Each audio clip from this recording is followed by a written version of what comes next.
Hello and welcome to the third edition of our Etude. All you children who love to learn, come gather round. In the ashes sits a maid, amidst a house both stern and staid. Yet from beyond there comes an aid. The motif for this vignette is Cinderella. A little too happy for my taste, but here you can see some improvements. Of course, there's the wedding ball, and instead of a glass slipper, duck's pendant. Several scenes are scored by music from the ballet Cinderella, waltz during the climax, and midnight when Fakir finds Duck in the bushes. Let's not forget our brave knight crying. The music for that memorable scene was Mazurka's 1 F-sharp minor, Opus 6-1 by Chopin.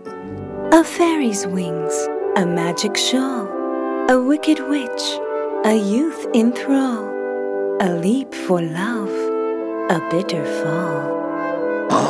Much more to my liking.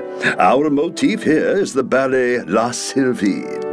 Once again, the tale has been woven into this story, with Muto's gift binding Tutu and his heart going to sleep.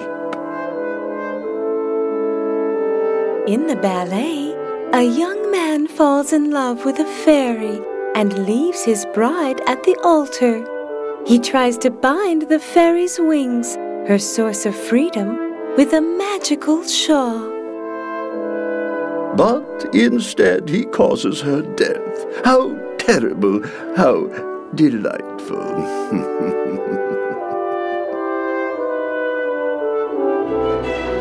A storyteller on her loom weaves a tale of gathering gloom, of heroines who meet their doom.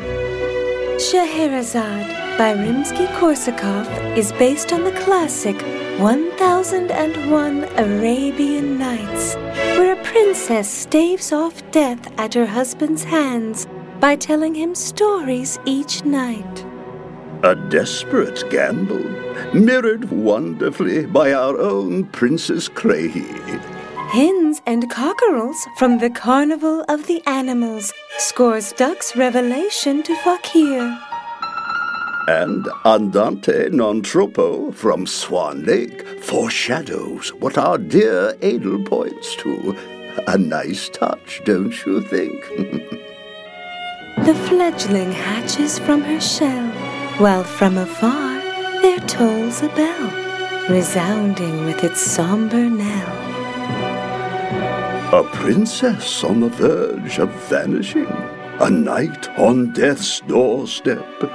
Our last motif in this chapter of the egg is Swan Lake by Tchaikovsky.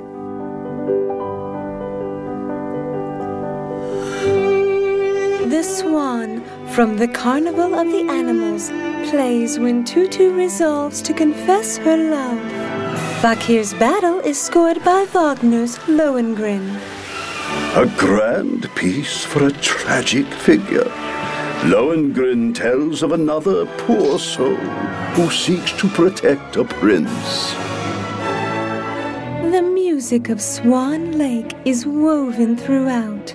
Seen during Duck's dance of confession, waltz during her solitary pas de deux. I love this tale. The Prince Siegfried falls in love with Odette, cursed to be a swan by the magician Rothbart. But Rothbart tricks him into marrying Odile. Odette throws herself into a lake, and the prince follows after. This act breaks the curse on all the other swans around the lake, restoring them to human form. Odette and Siegfried are then reunited in heaven. There you go, spoiling the ending. I'm afraid we're out of time. I hope you've enjoyed our little study. Let us meet again.